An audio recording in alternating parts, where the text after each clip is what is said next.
Primeiro nós iremos abordar sobre uma falácia muito comum, quando se fala de yandere, que é o famoso viés de confirmação, que basicamente consiste em só usar como argumento cenas que são convenientes para a pessoa. Por exemplo, quando as pessoas dizem que yanderes são assassinas cruéis, elas só pensam nas cenas onde as yanderes fazem algo cruel, cenas essas na maioria das vezes tiradas de contexto, porém as pessoas simplesmente esquecem todas as dezenas de vezes que a yandere naquela obra salvou a vida de alguém, só considerando as cenas que ela foi violenta, mas ignorando todo o resto. E se você compara todas as ações boas da yandere com as ruins, você nota que a proporcionalidade das ações boas é bem maior, principalmente com a pessoa que yandere ama na obra, onde ela salva a vida dessa pessoa um número absurdo de vezes, e isso é visto em Mirai Nikki, por exemplo. As pessoas consideram 3 cenas onde a Yuno foi violenta com o Yuki, e ignoram as 40 cenas onde ela salva a vida dele ao longo do anime,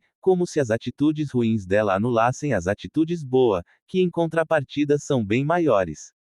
E também existe os momentos em que as yanderes não resolvem os problemas usando métodos antiéticos. No próprio Yandere Simulator, por exemplo, existe essa possibilidade onde a Ayano pode salvar o gato da Ozana, e a Ozana, se sentindo em dívida, pode simplesmente deixar o senpai de lado, para a Ayano conquistar o mesmo.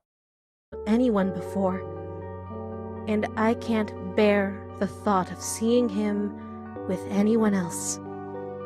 I know that you love him, and I know that this is a selfish request, but please, don't take him away from me. Let me try to win his heart.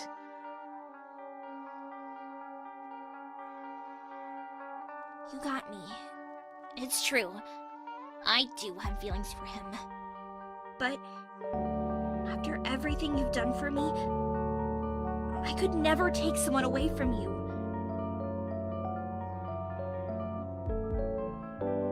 Okay, I'll do as you've asked.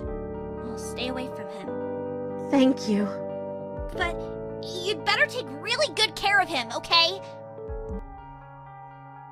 Fora também que, diferente do que as pessoas pensam, yanderes não existem apenas em Yandere Simulator e Mirai Nikki, mas em várias outras obras, e existem vários animes onde yanderes acabam tendo momentos tocantes e de compaixão e onde são humanizadas, e não apenas assassinas sem sentimentos, como essa cena da Kurumi. くるみさんはやっぱりすごいね。沢さん、あなたは知ってました。私、怪物になっていたんでしょ。はい。くるみさんは私に気づけなかっただけ。知ってた。ごめんなさい。それでも殺したことに変わりはありませんわ。謝る必要なんて。くるみさん泣いてるから。あの猫の子に私の代わりに謝っておいて。承りましたわ。それでね、ちゃんとくるみさんの恋応援するから。沢さん、沢さん、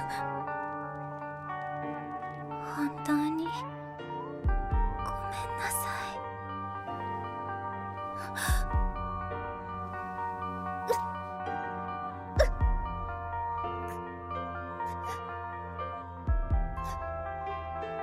Só para informar, nessa cena que vocês acabaram de ver da Kurumi, ambas as personagens na cena eram yanderes. No contexto aí dessa cena, a melhor amiga de Kurumi, chamada Sawa Yamauchi, tinha enlouquecido depois de passar por muito sofrimento e coisas terríveis ao longo da história. Por isto a Kurumi teve que deter ela para impedir as coisas ruins que ela estava fazendo. E aí nessa cena, nos últimos instantes antes de morrer, a Sawa Yamauchi recupera a sanidade e pede desculpas a Kurumi, e isso é uma cena entre dois yanderes, mas para as pessoas yanderes são só garotas malucas obsessivas e sem sentimentos e cruéis sempre. As pessoas simplesmente pega Mirai Nikki e Yandere Simulator e aplica a lógica de lá a todas as yanderes de todos os animes, o que é irracional.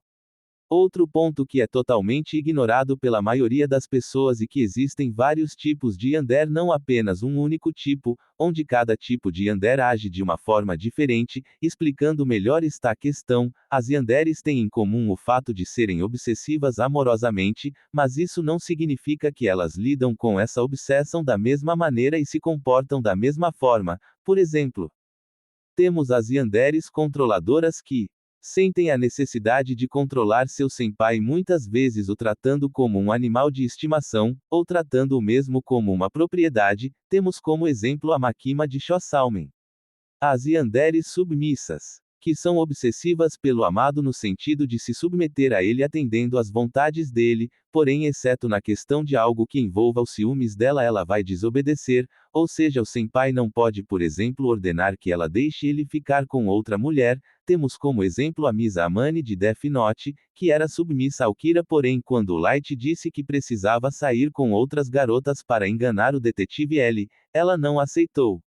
Tem também a yandere acompanhante grudenta, ou yandere clássica, que tem a necessidade de acompanhar o senpai o tempo inteiro de forma grudenta, mas não é submissa ou controladora no sentido de tratar o senpai como propriedade. Ela é controladora e ao mesmo tempo submissa, quando se refere à sua obsessão amorosa, ou seja, ela tanto controla o senpai como também às vezes vai fazer o que ele quer que ela faça. Ela é controladora e submissa simultaneamente. Por exemplo, a Yuno Gazai, que várias vezes obedecia o Yuki, mas também em várias ocasiões controlava ele.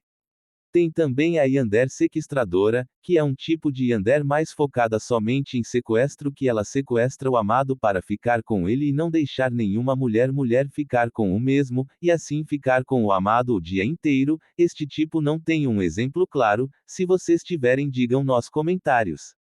Tem também a yandere individualista, que geralmente ela ama o seu amado, porém ao mesmo tempo ela tem um objetivo individual próprio que ela precisa cumprir, o que faz com que ela não seja tão possessiva, já que ela ainda tem esse objetivo próprio individualista. Este, por exemplo, é o caso da Kurumi, que tinha o objetivo de reunir mana espiritual e voltar no tempo, e impedir eventos trágicos da história de Date Alive.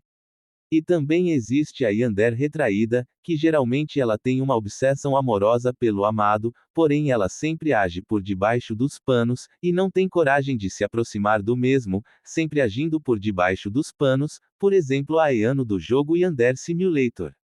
Tendo isto em vista, isso por si só quebra completamente o argumento de que yanderes são assassinas que matam o senpai, pois como pode ver, yandere é um assunto muito mais complexo do que simplesmente isso. Existem vários tipos de yandere com motivações diferentes e formas de agir diferente, porém as pessoas só tomam a Ayano e a Yuno Gazai como conclusão para representar todas as yanderes, o que é uma falácia da falsa premissa. A falácia da falsa premissa consiste em uma premissa argumentativa falha e falsa, e no caso de yandere a premissa aqui está em dizer que se a Yuno e a Ayano fazem coisas erradas, logo todas as yanderes fazer, o que é mentira obviamente.